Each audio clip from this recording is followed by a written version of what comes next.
السلام عليكم. النهارده احنا هنكمل بقية البارت التاني من المحاضرة اللي فاتت. المرة اللي فاتت احنا أخدنا الويف بارتكل، أو بدأنا الأول بالويف بارتكل دواليتي بتاعت اللايت، وأخدنا البارتكل بيهيفير بتاع اللايت، وأخدنا اكسبيرمنت أكد عليه، وأخدنا كمان ثيوري بتفسر الاكسبيرمنتس دي. تمام. النهارده بإذن الله هناخد الويف نيتشر اوف لايت، ونكمل كمان الويف نيتشر اوف بارتكل. يعني هنبني للجزء الخاص بقى بالويف فانكشن والحاجات هي بداية الكوانتم ميكانكس. طيب النهارده قبل بس ما ناخد الجزء الخاص بالويف نيتشر اوف لايت، ففي ماس كتير كده شوية لازم ناخده. تمام. الماس ده هيمشي معانا لحد يعني آخر الكورس بتاعنا، وهيتبان عليه حاجات كتير قوي، فالماس ده مهم جدا. دلوقتي قبل ما نتكلم على أي حاجة ليها علاقة بالفيزياء، تعالوا نتكلم شوية في الماس. أنا دلوقتي عندي فانكشن f of x. تمام. f of x ده بيساوي x سكوير. طيب حلو جدا. انا لو جيت قلت انا عايز التغير بتاع الفانكشن ده بالنسبه لاكس، انا هقول الدي اف دي اكس هيديني 2 اكس، اللي هو هيديني لو ده كده الاف اوف اكس، ده هيكون الديفرنشيشن اللي هو هيكون 2 للاكس. تمام. طيب حلو جدا. دلوقتي ده عباره عن ايه؟ عباره عن تانجنت. التانجنت ده اللي هو الخط بيجي لي سلوب، اللي هو بيقول لي التشينج عندي ايه. ده جرافيكلي يعني. تمام. طيب لو انا جيت حاجه بقى زي كده، فانكشن لمالتي فاريبل، ده كان سنجل فاريبل فانكشن، ده فانكشن ليه مالتيبل فاريبلز. طيب الفانكشن ده لو انا عايز اعرف التشينج بتاعه، اعرف التشينج بتاعه ازاي؟ انا قصدي تو فاريبلز، انا قصدي حاجتين، يا اما اثبت الاولاني واغير التاني، يا اما اثبت التاني واغير الاولاني. تمام. طب انا لو دلوقتي لو انا جيت غيرت الاولاني وثبت التاني، هيكون عندي partial f by partial x، ده البارشال ديريفيتيف، ده الديريفيتيف بالنسبه لاكس للفانكشن ده، وهنا ثبت الواي في النص. تمام. وهنا العكس، هنا التغير بتاع الاف بالنسبه للواي وثبت الاكس كونست. حلو كده. طيب ده كده انا عرفت التغير بتاع الفانكشن بالنسبه لفاريبل واحد. طب انا عايز اعرف التغير بتاع الفانكشن بشكل عام. التغير بتاع الفانكشن بشكل عام عشان نقدر نفهمه هناخد اكزامبل كده حلو.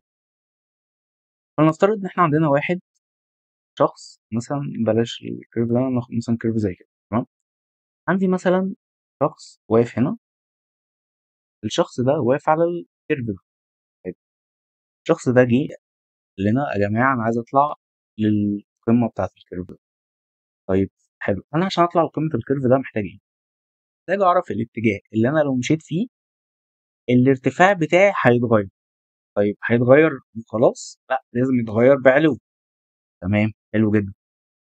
فانا لو جيت بصيت، والله انا عندي اتجاهين، هنا عندي اتجاه كده او عندي اتجاه كده، فانا هقول له انت لو مشيت الاتجاه ده هتطلع للقمه. حلو جدا. دلوقتي لو انا بقى عندي نقطه انا واقف فيها، مثلا فرضنا ان احنا بقى في 3 دي سبيس شويه، وعندي مثلا ان انا لو اتحركت كده الارتفاع بتاعي هيبقى مثلا قيمته هتزداد ب 2000، و1000 ده كونست. حلو.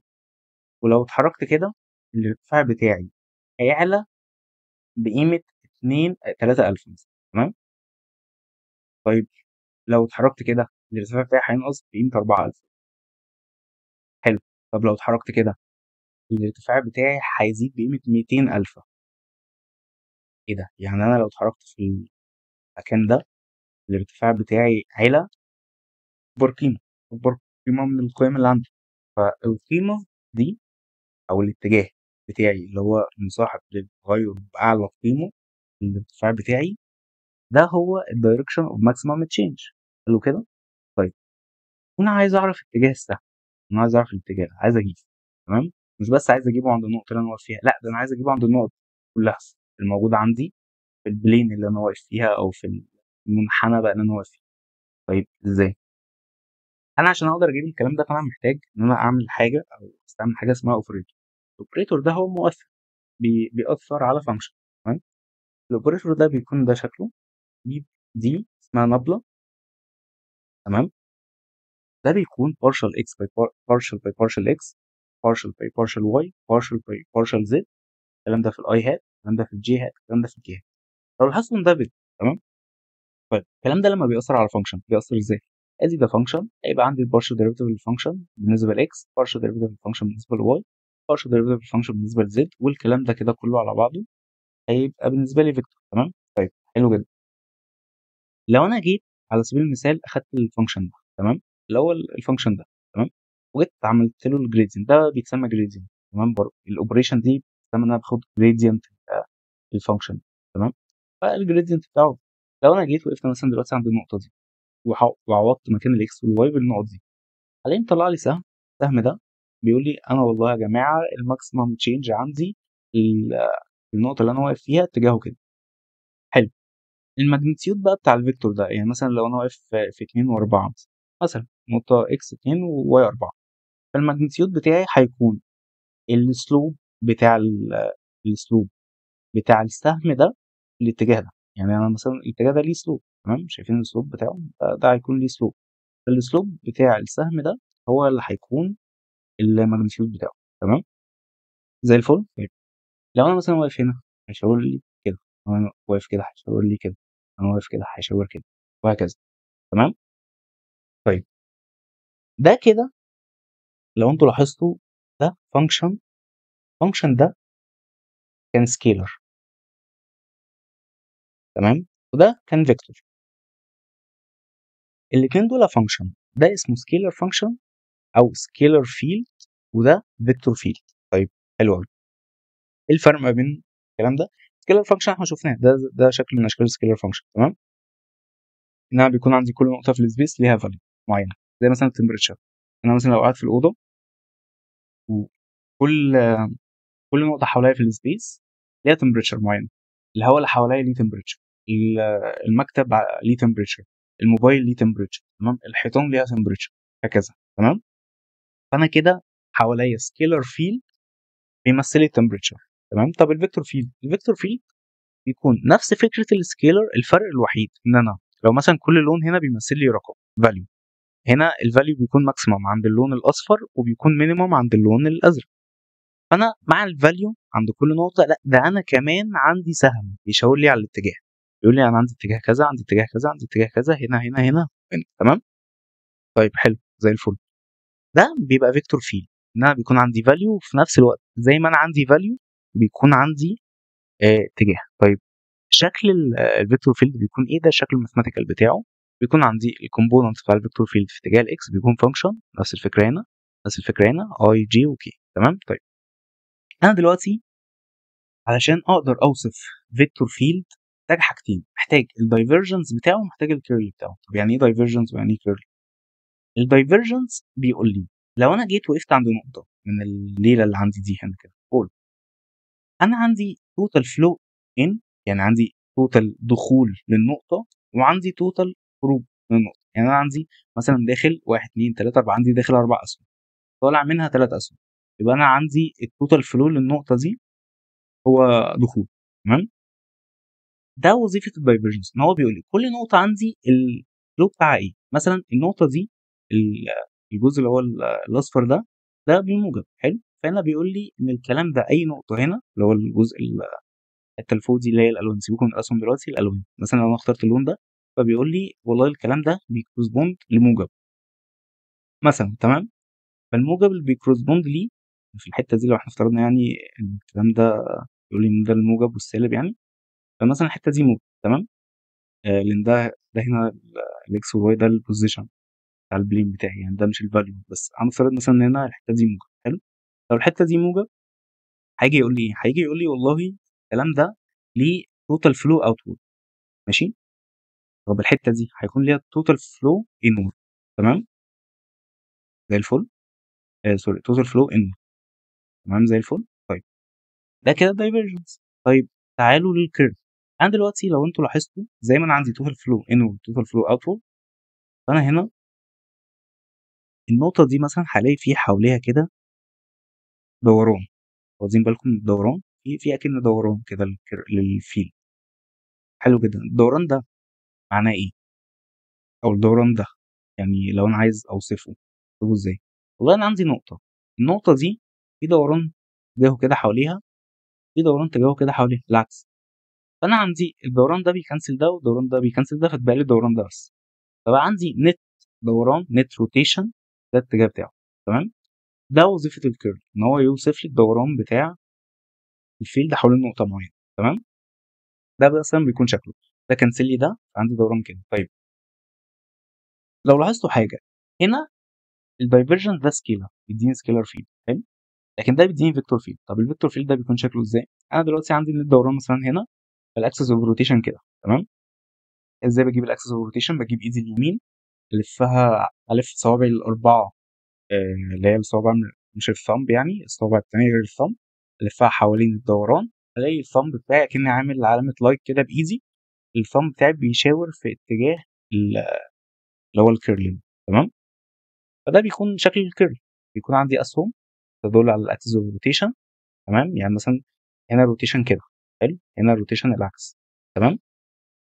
وهنا الالوان تدل على الماجنتيود بتاع الروتيشن، عندي روتيشن قد ايه، الفاليو بتاع الروتيشن ايه.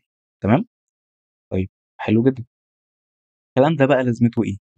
ليه لا اقول الحكي الكتير ده كان لازمته ايه؟ الحكي الكتير ده لازمته ان احنا عشان نفهم الويف نيتشر اوف لايت لازم الاول نفهم اللايت معمول من ايه كثيري.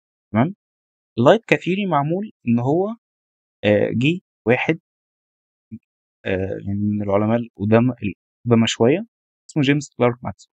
جيمس كلارك ماكسويل ده او ماكسويل قال لك ايه؟ قال لك ان اللايت معمول من الكتريك فيلد وماجنتيك فيلد. او تحديدا نتكلم قبل ما يقول على موضوع اللايت، قالوا الاول نتكلم ان هو جاب ازاي. قال لك الاول ان في عندنا حاجه اسمها الكتريك فيلد وماجنتيك فيلد. تمام. طب الالكتريك فيلد والماجنتيك فيلد دول هما فيكتور فيلد. حلو زي الفل. قال لي الالكتريك فيلد والالكتريك فيلد والماجنتيك فيلد دول انا هحط لهم ايكويشن، الايكويشنز دي هي اللي هتوصفهم. فانتوا لو لاحظتوا دلوقتي الالكتريك فيلد والماجنتيك فيلد ليهم دايفرجنس وليهم كيرل. حلو كده. فده بيأكد كلامنا ان احنا عشان نوصف اي فيكتور فيلد لازم يكون عندي دايفرجنس وكيرل. طيب حلو أوي. ده بيكون مثلا شكل الالكتريك فيلد اللي طالع من التشارج، بوزيتيف تشارج. ده بيكون شكل الماجنتيك فيلد اللي طالع من واير. عندي مثلا الواير كده، الواير ده ماشي فيه كورنت. حلو. الكورنت بيطلع الكتريك ماجنتيك فيلد، ده شكله. الواير اكنه طالع من الشاشه كده ناحيه. حلو لحد كده. تمام. فالفيكتور فيلد اللي هو الالكتريك والماجنتيك فيلد، ماكسويل قال لنا دول موجودين حوالينا في كل حته، ودي المعادلات اللي هي بتوصفهم. تمام زي الفل. بعد كده جه ماكسويل يعني اشتغل على المعادلات دي وجمعهم كده مع بعض، طلع منهم المعادلتين دول. تمام. المعادلتين دول بيقولوا لنا ايه؟ المعادلتين دول شكلهم، الاثنين دول شكلهم شبه المعادله دي. تمام. طب ايه المعادله دي اساسا؟ المعادله دي هي معادله الويف. تمام. ويف في اي حاجه، ويف في سترينج ووتر بتاع جيتار بيانو، ويف في سطح ميه، بركه ميه، ويف في بحر، ويف بتاعت ساوند في الهواء. دي معادله بتوصف ويفز. تمام زي الفل. طيب الويف دي، المعادله بتاعت الويف دي، دي منها يعني بنقدر نستنتج ان دي مثلا دي في، خليها في بدل سي. الجزء ده في دي اللي هي السبيد بتاعت الويف. تمام. طيب السبيد بتاعت الويف هنا والمعادله دي شبه المعادله دي، معنى كده ان انا اقدر استنتج السبيد بتاعت الويف دي كده. الله. طب السبيد بتاعت الويف دي لما اجي يعني احسب الرقم ده، هلاقيه 3 تايمز 10 to the power 8 approximately طبعا متر بير سكند، اللي هي الفيلوسيتي بتاعت السبيد بتاعت اللايت يعني. معنى كده ايه؟ طب معنى كده ان الويف دي والويف دي الاثنين بيبروباجيتوا بالسبيد اوف لايت. يعني كده يبقى اكيد كده، او يعني كاستنتاج منطقي عاقل اقدر اقول ان ان اللايت عباره عن الكتريك ومagnetic ويفز. حلو كده. تمام. ده كده كان الثيري behind the wave nature of light من معادلات نيوتن. طيب حلو جدا. جت بعد كده اكسبيرمنتس اكدت ان انا عندي فعلا في ان اللايت معمول من الكترومagnetic ويفز. فاحنا مش هنركز على ان هل اللايت معمول من الكترومagnetic ويفز او اللايت معمول من الكترومagnetic ويفز ازاي. هنركز بس ان اللايت بقى ويف، ان اللايت دلوقتي بقى ليه ويف نيتشر. تمام. طيب ايه بقى عمنا ماكسويل لما جه يحل المعادلات دي طلع ايه؟ طلع المعادلتين دول. حل المعادله اللي هي المعادلتين دول كلهم، طلع التو ويفز دول. طيب سيبوكم من الجزء الخاص بالفيكتورز ده، احنا عايزين نتجاهله شويه، احنا عايزين نتكلم بس على الاثنين دول دلوقتي. تمام. دلوقتي دول معناهم ايه؟ ده وده الاثنين دول اسمهم بلين ويفز. تمام. الشكل العام بتاعهم هو ده بالفاي. ماشي. هنيجي للتفصيل ده دلوقتي في السلايد اللي جاي، بس انا دلوقتي عايز يعني اعرفكم الشكل بتاعها، ان ده بيكون عباره عن بلينز بتوصليت، يعني دي بتوصليت كده فوق وتحت فوق وتحت فوق وتحت. تمام. دي بلينز قاعده توصليت وبروباجيت بالشكل ده زي الفل. ده شكلها من فوق، وده الاتجاه بتاع الاوسيليشن، الاتجاه قصدي بتاع البروباجيشن. فقال لي ان اللايت بيتكون من الكتريك ويف وماجنتيك ويف، الاثنين عمودين على بعض. تمام لحد كده. دي كده الملخص ان ازاي اللايت عرفناه او فسرناه كثيوريتيكلي ان هو عباره عن الكترومagnetic ويف، او الاهم دلوقتي ان هو عباره عن. تمام كده. طيب تعالوا بقى نتكلم شويه في الماثيماتيكال فورم اللي هي دي، هو الجزء ده تعالوا نتكلم فيه شويه. انا دلوقتي لما بيكون عندي كومبلكس نمبر، الكومبلكس نمبر اقدر اكتبه بطريقتين، يا اما اكس بلس اي واي، يا اما اقدر اكتبه ان الزد بتساوي اي اي في الفور. ده بيساوي الامبليتيود او الماجنتيود بتاع الكومبلكس نمبر، اللي هو الفاليو بتاع الكومبلكس نمبر. تمام. ده بيتسمى الفيز. تمام. كومبلكس نمبر اقدر ان انا ارسمه بالشكل ده، ده الريل، ده الايماجينري، دي اسمها الارجنت بلين. الارجنت بلين دي برسم فيها الكومبلكس نمبر بان هو زي الفيكتور، بس ده ما اسموش فيكتور، اسمه فيزور. تمام. الفيزور ده بيكون عباره عن سهم طالع كده من الاوريجن، وليه امبليتيود اللي هو الماجنتيود يعني بتاعه، وليه الفيز اللي هو الانجل اللي بيعملها مع الريل اكسس. تمام. ده كده ككومبلكس نمبر. طيب تعالوا بقى نتكلم لو انا عندي كومبلكس فانكشن. لو عندي كومبلكس فانكشن فالفيز انا دلوقتي ممكن ان انا اخلي الامبليتيود فانكشن في الاكس والتي، بس انا دلوقتي مش هخليه فانكشن في الاكس والتي. انا دلوقتي انا عايز اخلي الامبليتيود ده كونستانت، وهغير الفاي اخليها هي الفانكشن في الاكس والتي. تمام. انا عندي ده كونستانت زي ما هو، وعندي الفاي هي الفانكشن في البوزيشن والتايم.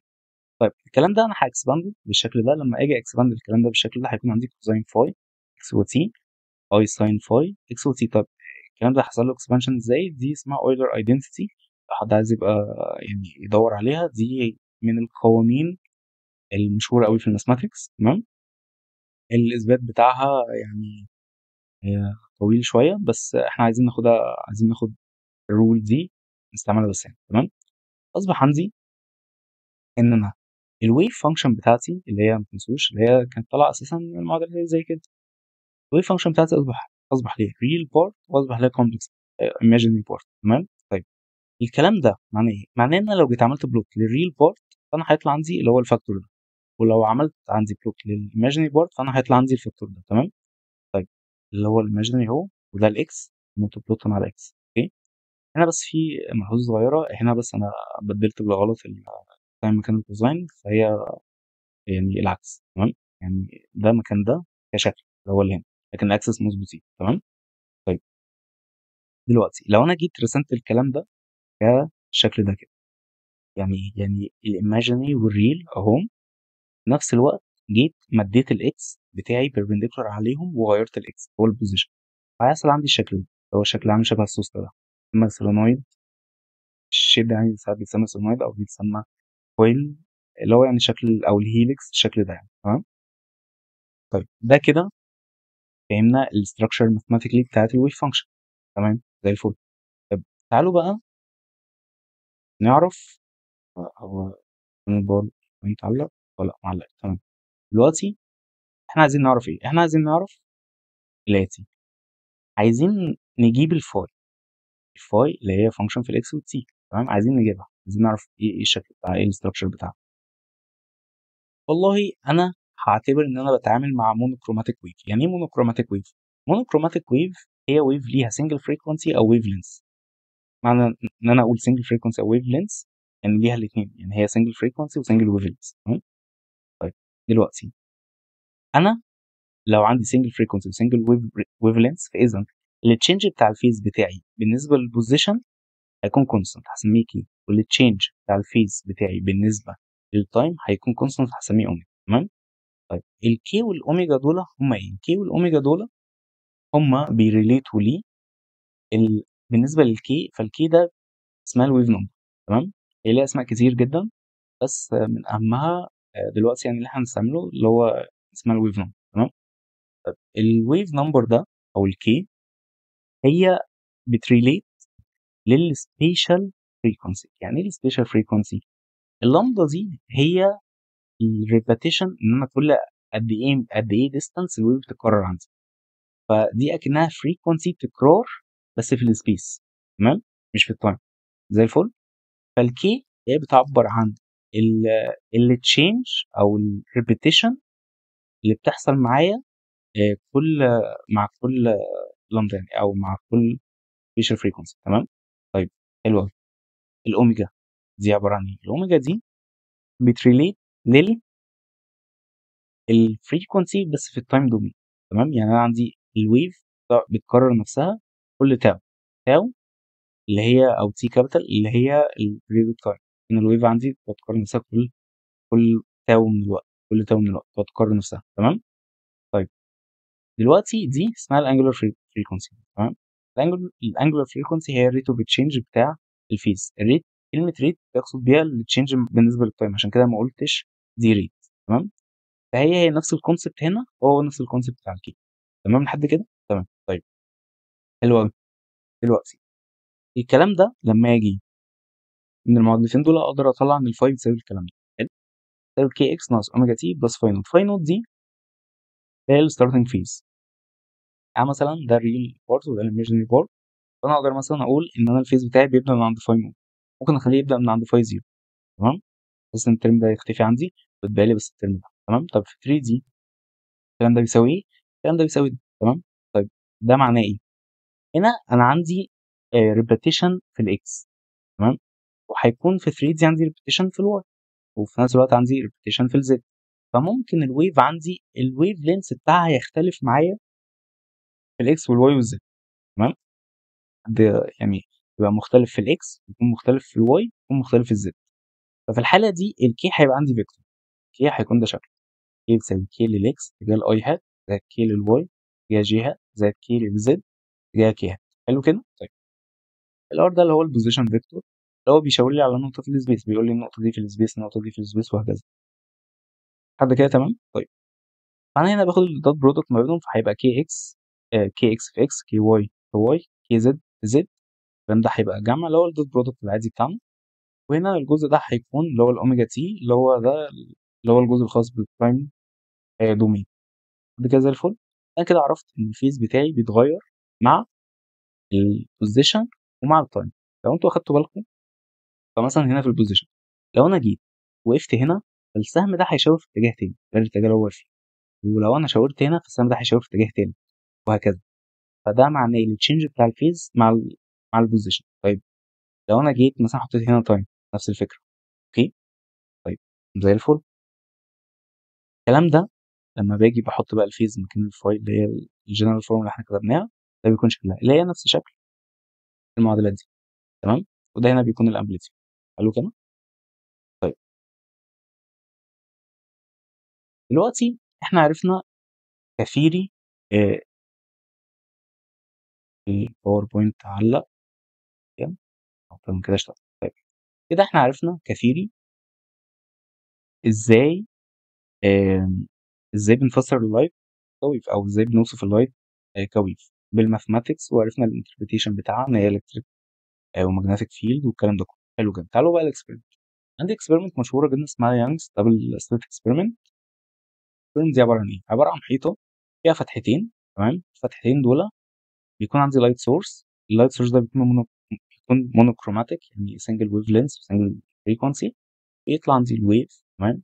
التو سورسز دول بيتصرفوا على اساس ان هو التو قصدي اوبننجز دول بيتصرفوا على اساس ان هم سورسز، فبيطلع عندي ويف من هنا ويطلع عندي ويف من هنا، بيحصل انترفيرنس ما بين التو ويفز دول. الانترفيرنس ده بيكون عندي فرنجز، الفرنجز دي يا بتكون برايت فرنج يا بتكون دارك فرنج. برايت فرنج هي اللي بيحصل فيها كونستراكتيف انترفيرنس، والدارك فرنج بيحصل فيها ديستركتيف انترفيرنس. تمام. طيب حلو جدا. دلوقتي ده اللي هو الجزء الكونستراكتيف والديستركتيف. لو انا جيت اخدت دي الحته دي حصل فيها كونستراكتيف، تمام، فانا دلوقتي عندي المسار ده مشاكل والمسار ده مشاكل. تمام. طيب حلو جدا. لو حصل، بما ان انا عارف يعني من الاكسبيرمنت الكلام ده بيحصل فيه كونستراكتيف انترفيرنس، فلازم المسافه دي تكون ان باي، ان لامدا. ليه ان لامدا؟ ان هنا بيقصد بيها 1 2 3 4، يعني مضاعفات اللامدا ويف لينث. تمام. طيب مضاعفات الويف لينث ليه؟ انا لو عندي ويف تمام وعندي ويف ثانيه بس متشفته لامدا، حلو، لو اخدتوا بالكم الويف دي التراف قابل للتراف، تمام، او الكراست قابل الكراست، تمام، والتراف قابل التراف، حلو كده. انا عندي ده وده الاثنين دول عملوا كونستراكتيف انترفيرنس، والاثنين دول عملوا كونستراكتيف انترفيرنس، اصبحوا موجه اكبر. تمام. طب لو العكس حصل عندي، او ده قابل ده وده قابل ده، هيحصل عندي ديستركتيف انترفيرنس. ده كده تمام. دي كده مفهوم. طيب الكلام ده لامدا بس، يعني هل ده شفت لامدا؟ لا، الكلام ده ممكن يحصل في تشفيت 2 لامدا 3 لامدا وان لامدا. تمام. فاصبح عندي شرط الكونستركتيف انترفيرنس ان يكون الباث ديفرنس ما بين المسار ده والمسار ده، الباث ديفرنس الفرق في المسار يكون ان لامدا. تمام. طيب من الجيومتري بتاعت المساله اقدر اطلع القانون ده، يعني مش يعني القانون اشتقاقه ذات نفسه مش هيفيدنا دلوقتي، اللي احنا عايزينه احنا بس عايزين نعرف شرط الكونستركتيف والديستركتيف انترفيرنس. فكده شرط الكونستركتيف انترفيرنس هو ان ده بيساوي 1 2 3 وهكذا. طيب ده سيميوليشن بيوضح الجزئيه دي اهو. تعالوا بس نعيدها تاني. انا عندي دلوقتي الويف اهي ماشيه، دي بلين ويف تاني، البلين ويف ماشيه، شايفين دي كده البلين ويف. هيبدا يخش عندي في الجزء بتاع الفتحات، هيعمل لي ويف جديده. لو رجعنا تاني اهو هيعمل اهي ويف سورس ويف سورس تاني، التو ويف سورس دول هيعملوا انترفيرنس مع بعض، هيبدا عندي يحصل فرنجز، رايت فرنج دارك فرنج رايت فرنج دارك فرنج وهكذا. ده الانترفيرنس باترن بتاع اليونج دبل اكسبيرمنت اللي هي نفس الجيومتري اللي هنا. تمام. وده هنا المسار ده، المثال اللي احنا كنا واخدينه، المسار ده اللي احنا كنا واخدينه هو الجزء ده هنا، الباس ديفرنس ما بينهم هو اللي كان هو الحته دي اللي هي ان لامدا وهكذا. تمام. طيب لو احنا بقى عايزين نعبر عن الانترفيرنس باترن ده بنستعمل الويف فانكشن. الويف فانكشن هي اللي هو الجزء اللي احنا اتكلمنا عليه اللي هو ال 5 3 ار. تمام. اللي هي الحته دي نعبر عنها ازاي؟ قال لي والله ده ده سورس وده سورس، هيطلع لي ويف وهيطلع لي ويف، هنا دي ساي واحد ودي ساي اتنين.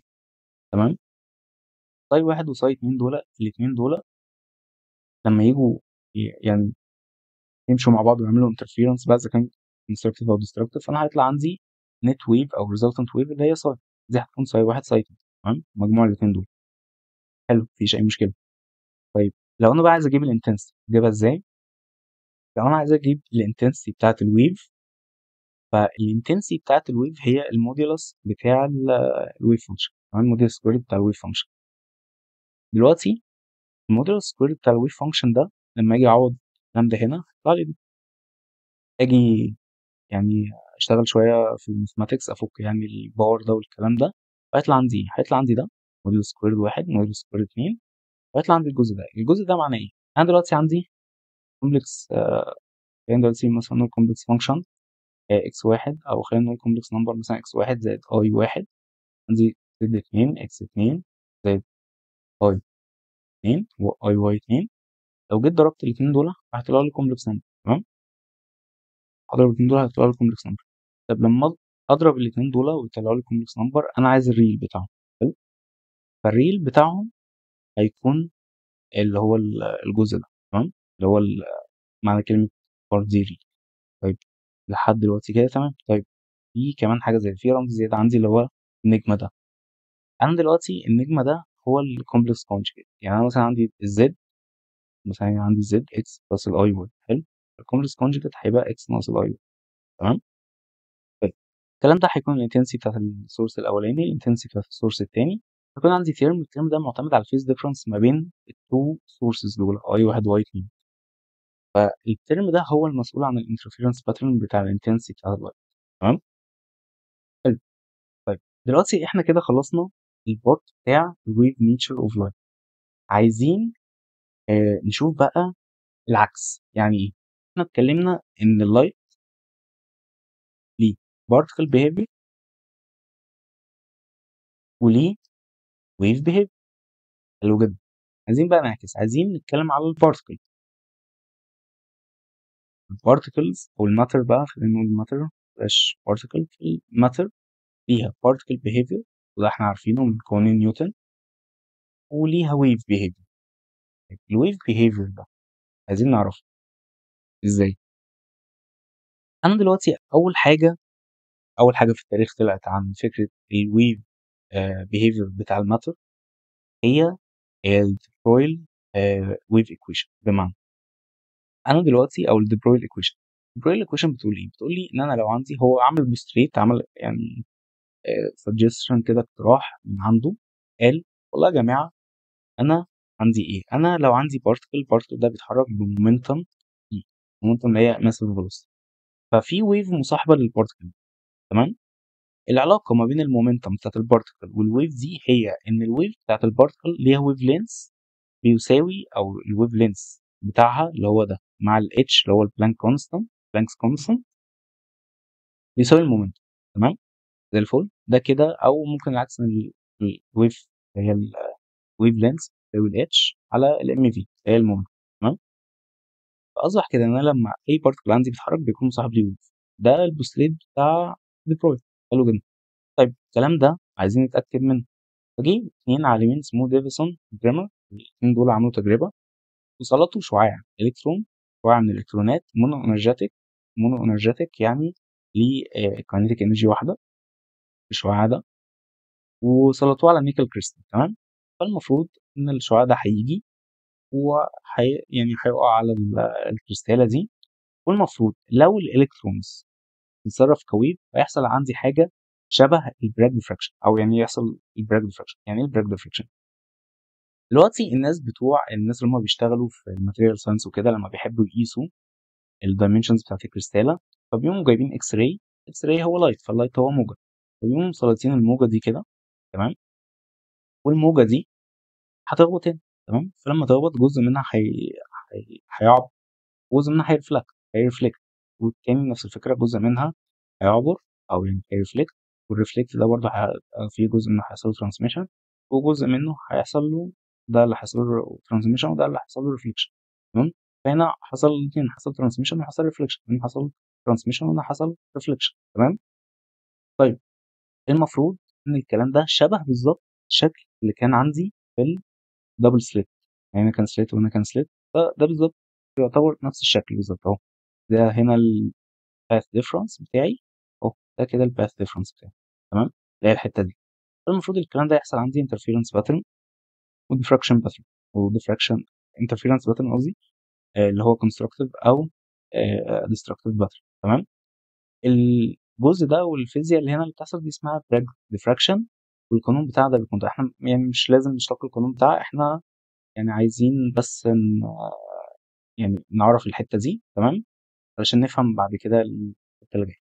طيب دلوقتي لما جم سلطوا الالكترون بيم، هنا احنا فارضين الالكترون بتتصرف كويس، فانا عندي الويف اهي نازله سيميوليشن. ولما الويف بتنزل، تعالوا بس نرجع تاني اهي، الويف نازله نازله وبتخبط في الاتومز بتاعتي، وجزء منها حصل ترانسميشن وجزء حصل ريفليكشن. لما الترانسميشن والريفليكشن دول يعني حصل بقى ما بينهم انترفيرنس وكده، فالجزء الريفلكتد انا يهمني الجزء الريفلكتد اللي هو الجزء ده. الجزء الريفلكتد اللي هو ده، ادي اهو، ده انترفيرنس جامد قوي حاصل هنا، انترفيرنس جامد حاصل هنا، انترفيرنس جامد حاصل هنا، انترفيرنس جامد حاصل هنا. فلما دافيسون وجريمر جابوا ديتكتور بيتشيك الانتنسي بتاعت الالكترون بيم الريفلكتد، تمام، لاحظوا ان في زوايا معينه، يعني مثلا الزاويه دي الزاويه دي، الزاويه دي، والزاويه دي. الزاويه دي حصل فيها انترفيرنس جامد، او مش انترفيرنس، حصل فيها انتنسي عاليه قوي للالكترونز. تمام. بعد كده يعني قعدوا كده يفكروا شويه، لقوا ان فعلا البارتكلز ما تقدرش ان هي تعمل الباترن ده من السبايك. يعني انا مثلا الزاويه دي في سبايك حاده قوي للالكترونز منها، الانتنسيتي هنا عاليه قوي، وهنا عاليه قوي، هنا عاليه قوي، هنا عاليه قوي. فلو ان الكلام ده شبه الانترفيرنس باترن اللي بيحصل في الجزء اللي احنا حكيناه قبل كده، اللي هو بتاع بريك، اللي هو الناس بتوع الماتيريال ساينس لما بيسلطوا اكس راي والكلام ده. تمام. هم لقوا كده. لما لقوا كده قالوا لك خلاص يبقى فعلا دي برويل اللي عنده حق، ان في فعلا behavior شبه behavior الويفز بيحصل في الالكترون. كده يعني تم اثبات ان فعلا البوستليت بتاعت البرويل حقيقيه واقعيه. طيب أنا دلوقتي تمام، في اكسبيرمنت تانية عندي، ان انا باجي اجيب بارتكلز، البارتكلز دي بخليها تعبر سليت. تمام. فبيكون عندي انتنسيتي هنا كده. تمام. بيكون عندي بارتكل تاني بيعبر من سليت تانية، بيكون عندي انتنسيتي هنا. تمام. ازاي بيكون عندي انتنسيتي هنا؟ انا دلوقتي المفروض عندي البارتكل ده كده بارتكل سورس. حلو. المفروض ان انا البارتكل هنا بخليه يعبر يعني برينج اوف مومنتم او فيلوسيتيز، فبيعمل عندي كده انتنسيتي صغيره، نارو انتنسيتي بالشكل ده. تمام. فالمفروض لو ده بارتكل مش ويفز، فالانتنسيتي من هنا لو انا بقى فتحت الاثنين على بعض، فالمفروض الانتنسيتي من هنا والانتنسيتي من هنا الاثنين مجموعهم يساوي بعض. ما تنسوش ان انا في الويفز مجموعهم ما كانش بيساوي بعض. الانتنسيتي كان في ترم هنا زياده، ما تنسوش ان انا كان في عندي في الانتنسيتي ترم زياده هنا. الترم الزياده ده اللي هنا كان مسؤول، كان فانكشن في الفيز ديفرنس. تمام. فاصبح دلوقتي عندي البارتكل الطبيعيه عندي الشكل ده. ده المفروض اللي يحصل لو انا عملت كده في الالكترونز. دي الثيوري بتاعت البارتكلز. تمام. حلو. بس لما جم عملوا كده في الالكترونز ما لقوش كده، لا لقوا انترفيرنس باترن برضه الالكترونز زي انترفيرنس باترن بتاع الضوء. تمام. طيب معنى كده ان انا في انترفيرنس، بس كده فعلا في ويف بيهيفير بيحصل للالكترونز اللي هي الماتر. تمام. لا ومش بس كده، في كمان حاجه اسوأ طلعت، وهي ان انا لما باجي بحط لايت سورس هنا انتراكت مع الويفز اللي طالعه، اللي هي او الالكترونز يعني اللي طالعه، الباترن بتاع اللي هو الباترن ده اللي هو ده هنا نوت ايكوال. الباترن ده المفروض ان هو كان طالع هنا، ما بقاش يطلع هنا. ايه ده؟ ازاي؟ هل انا بدلت السورس؟ لا، السورس زي ما هو بارتكل، ما هوش حاجه ثانيه. طب ازاي؟ ازاي ازاي الباترن بتاع الانترفيرنس ما بقاش يطلع؟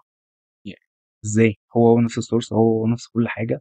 ازاي؟ فاكن اللي حصل يعني اكن البارتكل حس ان هو بيتم رصده. تمام. فلما حس ان هو اكن بيتم رصده، قلب الويف بيهيفير بتاعه البارتكل بيهيفير. تمام. طبعا احنا يعني هنعرف الحاجات دي لما نيجي نخش اكتر في الكوانتم ميكانكس. طب دلوقتي احنا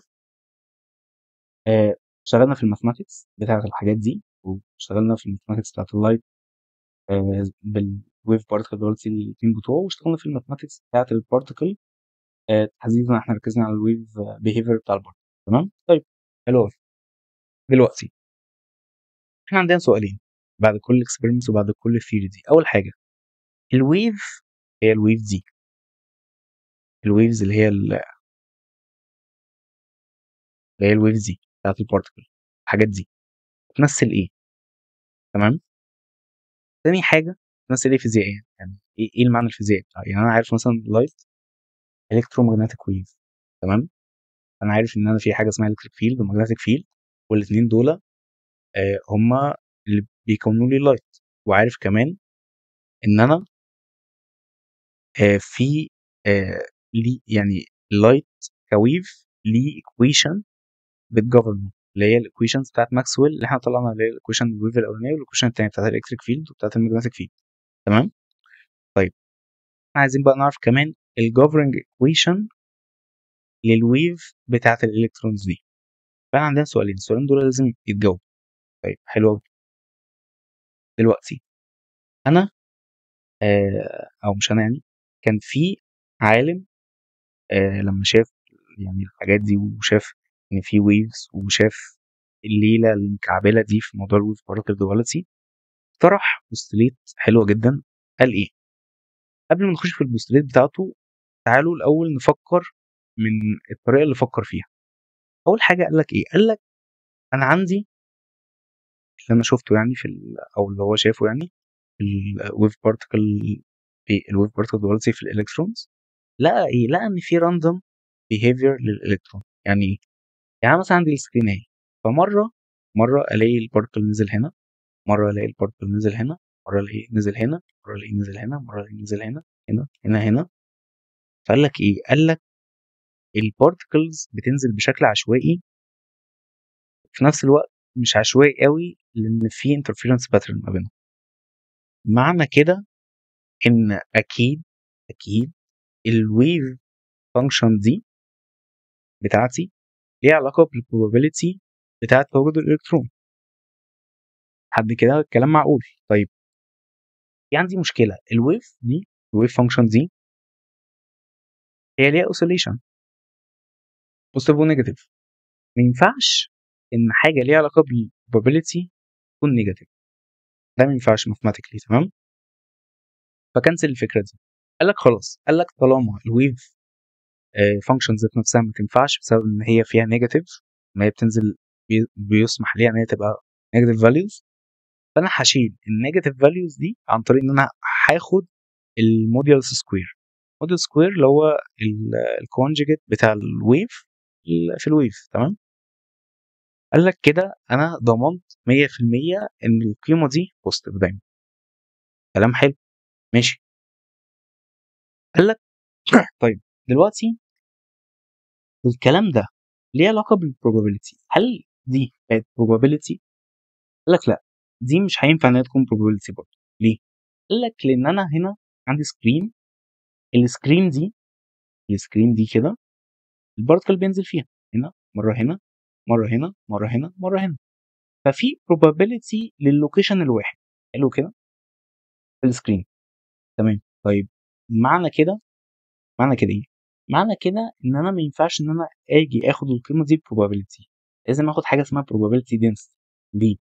تعالوا كده نشوف الثيوري او البروبابيلتي في الستاتستكس بتشتغل ازاي. انا دلوقتي عايز اجيب probability بتاعت ايفنت اكس اي من وسط ايفنت اكس جي. تمام؟ عندي ان ايفنتس كتوتال، فانا عشان اجيب probability بتاعت الاكس اي لازم اجيب اكس واحد، يعني اكس اي على اكس واحد زائد اكس اتنين زائد اكس تلاته زائد لحد اكس ان. تمام؟ تمام. دي كده البروبابيلتي بتاعتي. طيب لو انا عندي حدث او عندي events لا نهائيه، عندي infinite events. يعني ايه infinite events؟ مثلا تعالوا على السكرين تاني اللي بينزل على الالكترونات. لو انا جيت سالتك ايه البروبابيلتي بتاعت الالكترون ان هو ينزل عند بوزيشن 1 سنتيمتر، مثلا هنا الاكس ايكوال 0 وهنا الاكس ايكوال لينس السكرين كلها، هو ينزل عند 1 سنتيمتر. طب جيت برضو قلت لك طب معلش لا انا عايزه عند 1 سنتيمتر بوينت او او او 1، لا طب معلش انا عايزه عند 1 سنتيمتر كمان و 0.0001، وهكذا. فضلت اقول لك كده. معنى كده ان ان النقط دي عددها لا نهائي، عندي infinite events. تمام؟ لان انا في عندي ارقام لا نهائيه كده، عندي بوينتس لا نهائيه في النص. فمعنى كده ان انا لما اجي اخد ليميت ال n بتروح لانفينيتي، الكلام ده هيبقى بزيرو. ليه؟ لان انا عندي قيمه هنا، القيمه دي فاينايت، قيمه رقم، وعندي هنا قيمه كبيره جدا جدا جدا اسمها انفينيتي. كل لما اجي اقسم الرقم الصغير ده على الرقم الكبير ده، القيمه دي بتقرب الزيرو لحد لما القيمه دي تبقى انفينيتي، فالكلام ده بيساوي زيرو. تمام؟ تمام. كده يبقى انا البروبابيلتي للايفنت الواحد هتكون بزيرو. الكلام ده مش كلام معقول، الكلام ده مش صح. نعمل ايه؟ قال لك احنا علشان نقدر نعرف probability لحاجه زي كده، ده اسمه continuous variable. ان انا عندي البوزيشن هو continuous، زي ما في عندي 1 سنتيمتر في عندي 0.001 وعندي 0.001 وهكذا. تمام؟ قال لك ايه؟ قال لك انا هعرف البروبابيلتي دي رينج. يعني بدل ما اقول لك يعني انا عايز اعرف ل 1 سنتيمتر، لا انا هقول لك انا عايز اعرف من 1 سنتيمتر ل 1.001 سنتيمتر، عايز اعرف الرينج ده. تمام؟ ده كده تمام، دي كده حاجه ويل ديفايند. طيب ازاي؟ ازاي هعرف؟ قال لك انا هعرف حاجه اسمها probability density. يعني ايه probability density؟ قال لي ال probability density دي، لو انا عندي السكرينه تاني اهي، عملنا السكرينه بتاعتي ودي ال دي هنا الاكس ايكوال 0. تمام. طيب قال لك ايه؟ قال لك مش انا عندي المواد اللي هي السبائك كده، بما ان انا بيكون عندي خليط من المواد فبيكون الدنسي بتاعتي ممكن ساعات ما تكونش هوموجينيوس، فبيكون عندي density كثافة جوه السبيكة دي function في البوزيشن، فبيكون عندي density function في البوزيشن. تمام. دي السبيكة. طيب ما انا ممكن اعرف نفس الكونسيبت ده، بس الدنسي دي مش هتكون density اللي هي زي density بتاعت الماس، لا، هتكون density تبع البروبابيلتي. انا هعرف كثافة البروبابيلتي هنا ايه، لكن مش هقدر اعرف البروبابيلتي تحديدا هنا ايه. تمام. قال لك انا هعرف حاجه اسمها probability density. تمام. طيب عشان اعرف البروبابيلتي دنسي، انا عشان اقدر ان انا اجيب الماس الدنسي العاديه، فانا كنت باجي اقول ايه؟ باجي اقول بانتجريت على الفوليوم بتاعي. لو انا مثلا عندي خط مثلا لاين، او عندي زي حديد تسليح مثلا معمول من سبائك، فالدنسي بتاعته ممكن تكون فانكشن في اللينس بتاعه. فانا عشان اعرف مثلا الماس بتاعت سيجمنت معينه، فانا باجي باخد الدنسي دي واكملها على اللينس، جزء من اللينس، فمثلا من A ل B، فانا عرفت الماس بتاعت السكشن ده من A ل B هنا. تمام. نفس الفكره، انا هكمل الدنسي دي من A ل B. تمام. وبكده انا عرفت البروبابيلتي من A ل B. تمام لحد كده. طيب دلوقتي عشان برضو الويف فانكشن دي تقدر ان هي تمثل لي probability density كويسه، يعني عشان probability density ينفع ان هي اطبق عليها قوانين الاحصاء، فلازم يكون في شروط. اول شرط ان لازم الويف فانكشن دي اللي هي بيجي منها probability density لازم لازم لازم لازم تكون continuous. يعني ايه continuous؟ ما فيهاش قطعات. يعني ما اجيش هنا اقطع الحته دي من الفانكشن واقول الفانكشن عندي ده كده ويف فانكشن. تمام. دي الويف فانكشن دي. تمام. ما اقطعش الحته دي واقول دي كده ويف فانكشن، لا، لازم تكون continuous. تمام. طيب ما تكون differentiable. يعني ايه تكون differentiable؟ differentiable معناه ان الفانكشن، طبعا معناه ان الفانكشن ينفع تعمل differentiation، بس برضو كجرافيكلي فمعناه ان الفانكشن بتاعي يكون smooth، يكون كده، ما يكونش فيه سبايك كده. فين السبايك دي معناه ان هو undifferentiable هنا. تمام. طيب حلو جدا. ثالث حاجه ان الفانكشن بتاعي يكون سكوير انتجرال. يعني ايه سكوير انتجرال؟ التكامل ده، دي هنا دي 3 دي معناها انتجريشن دي اكس دي واي دي زد، يعني 3 دي انتجريشن. تمام. انتجريشن في 3 دي سبيس. الانتجريشن ده لازم يكون فاينايت، لازم يكون الفاليو بتاعته اقل من انفينيتي. تمام. ليه؟ علشان لو الفاليو بتاعته كانت انفينيتي، فمعنى كده يعني دي ما بقتش probability. البروبابيلتي بتاعتي لازم تكون باوندد، وعشان البروبابيلتي بتاعتي تكون باوندد ما بين 0 و1، تمام، فلازم اساسا الفانكشن بتاعي اللي هو البروبابيلتي دنسي دي لازم تكون باوندد ما بين قيمتين الاول، قبل ما اخليها تبقى باوندد ما بين 0 و1. تمام. طيب حلو قوي زي الفل. معنى كده ان انا لو القيمه دي عندي فاينايت، فانا اقدر اضرب القيمه دي في كونستانت عندي، والكونستانت ده يعني القيمه دي اضربها في كونستانت، الكونستانت ده الموديولس بتاعه سكوير مع الانتجريشن ده اللي هو القيمه بتاعته فاينايت، يديني واحد. حلو كده. طيب ليه الكلام ده؟ مش انا عندي لما بيكون عندي probability، فانا لو جيت جمعت كل ال probabilities اللي عندي لازم القيمه بتاعتي تكون واحد. تمام. يعني انا لو عندي probability بتاعت event واحد، probability بتاعت event اتنين، تلاتة، أربعة، وهكذا، مش لازم الكلام ده يديني واحد. طيب ما أنا لما باجي بعمل انتجريشن للبروبابيلتي دنسي بيديني probability. طب أنا لما أجي أعمل انتجريشن للسبيس كله، على أعمل انتجريشن للبروبابيلتي دنسي للسبيس كله، هتديني البروبابيلتي بتاعت السبيس كله. فلو البارتكل موجود فلازم يديني إن البروبابيلتي في السبيس كله واحد. ليه؟ إن البارتكل موجود في السبيس، موجود عندي في الواقع. تمام. فعلشان كده لازم القيمة دي ما تكونش انفينيتي، لأن لو القيمة دي كانت انفينيتي يبقى أصبحت المعادلة دي غلط. المعادلة دي أصبحت غلط، ما ينفعش نعمل. تمام. تمام. طيب كده يبقى احنا عملنا ايه؟ أول حاجة حددنا ماثيماتيكال فورم للويف فانكشن. دي أول حاجة اللي هي كانت الشكل الجميل بتاعنا اللي هو اي اي فانكشن في الار والتي. تمام. حلو. قلنا الفيزيكال ريبريزنتيشن بتاعها. قلنا دي بتمثل ايه اللي هو البروبابيلتي density والكلام ده كله. تمام، حلو. طيب فاضل لنا اخر حاجه الجوفرنج equation، دي باذن الله هتكون في المحاضره الجايه. بس كده احنا خلصنا.